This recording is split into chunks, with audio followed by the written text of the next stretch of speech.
নমস্কাৰ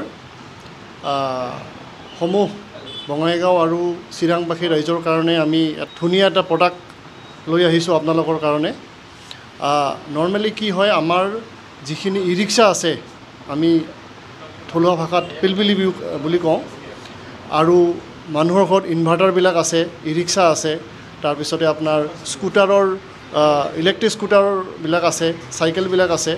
তে আজিকালি কি হয়, এইবিলাক চব লিথিয়াম বেটাৰী ইউজ হয়।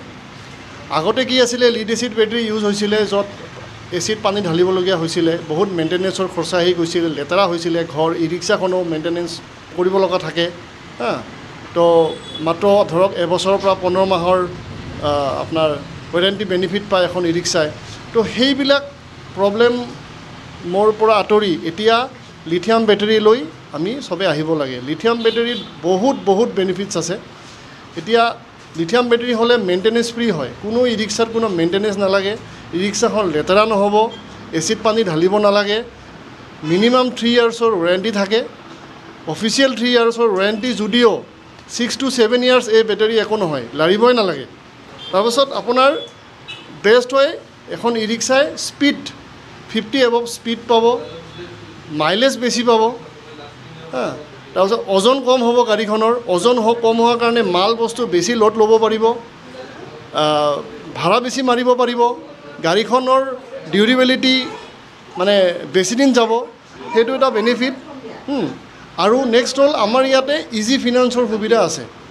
নৰ্মেলি এটা বেটাৰী কিনিব গ'লে অলপ, যিহেতু লিথিয়াম বেটাৰী হয়, ইয়াতে আমি ইজি ফিনান্সৰ সুবিধা দিছোঁ। আপোনালোকে ধুনীয়াকৈ অতি কম মিনিমাম ডকুমেণ্টছত আপোনালোকে ফিনান্স কৰিব পাৰিব বেটাৰীটো, আৰু আপোনালোকৰ ই ৰিক্সাত বা ইনভাৰ্টাৰত লগাব পাৰিব। এইটো আমাৰ নৰ্মেলি 51.2 ভল্টৰ হয়, আৰু 60 ভল্টৰ হয়, দুটা ভেৰিয়েণ্ট আছে। যিবিলাক আমাৰ মালটানা ই ৰিক্সা আছে, এইবিলাক লডাৰ বুলি কোৱা হয়, সেইবিলাকৰ নৰ্মেলি 60 ভল্টৰ বেটাৰী লাগে, আৰু যিবিলাক পেচেঞ্জাৰ গাড়ী সেইবিলাকৰ নৰ্মেলি 51.2 ভল্টৰ বেটাৰী লাগে। এই দুটাই আমাৰ তাতে এভেইলেবল আছে। তো সেইবিলাক যিখিনি ই ৰিক্সা কাষ্টমাৰ আছে, ই ৰিক্সা কাষ্টমাৰে ইয়াত বেনিফিটটো ল'ব পাৰিব। আমাৰ সন্মুখত আপোনালোকে ই ৰিক্সাখন লৈ আহিলে, দোকানত ই ৰিক্সাখন লৈ আহিলে, আমি অতি মানে আমাৰ টেকনিচিয়ান আছে, ইয়াত বেটাৰীটো লগাই দিব। আপোনালোকৰ একো বেলেগ আৰু একো খৰচা দিব নালাগে, খালি বেটাৰীটো কিনিলে হ'ল, বাকী গোটেইখিনি খৰচা আমাৰ হয়, লগাই দিয়া সেই কৰা গোটেইখিনি আমাৰ খৰচা হ'ব। আমাৰ ইয়াত সুন্দৰ ছাৰ্ভিচৰ আছে, সুবিধা আছে। আপোনালোকৰ কিবা যদি প্ৰব্লেম হয়, আমাৰ ইয়াত আমাৰ ছাৰ্ভিচ পইণ্টটো DC অফিচৰ ওচৰত আছে। প্ৰয়াগ এজেঞ্চি DC অফিচৰ ওচৰত আমাৰ ছাৰ্ভিচ চেণ্টাৰ, তাতে আপোনালোকে গ'লে গোটেইখিনি আপোনালোকে ছাৰ্ভিচ পাব। হয়, যদি ধৰক এতিয়া কোনোবাই যদি ই ৰিক্সাখন লৈ আহিব নোৱাৰে, ছাপ'জ এতিয়া সেইটো যদি বহুত বেছি ডিষ্টেঞ্চৰ হয়, তেতিয়াহ'লে অসুবিধা হ'ব।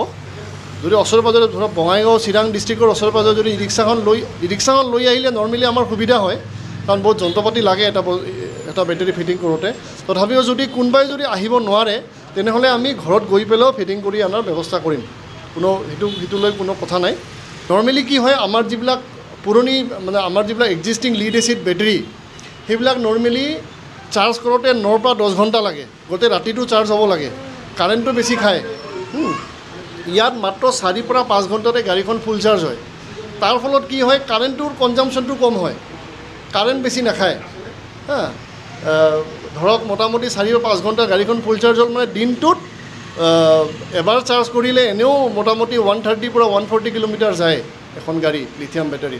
তো মোটামুটি এবাৰ চাৰ্জ কৰিলে 2-3 দিন আৰামছে চলি যায়। আৰু আমাৰ দোকানখনৰ নাম হৈছে গ্ৰীণ পাৱাৰ হাব, আৰু এড্ৰেছটো হৈছে বেংটল গেট, একদম অপজিট চিৰাং হোটেলৰ অপজিটত। নমস্কাৰ।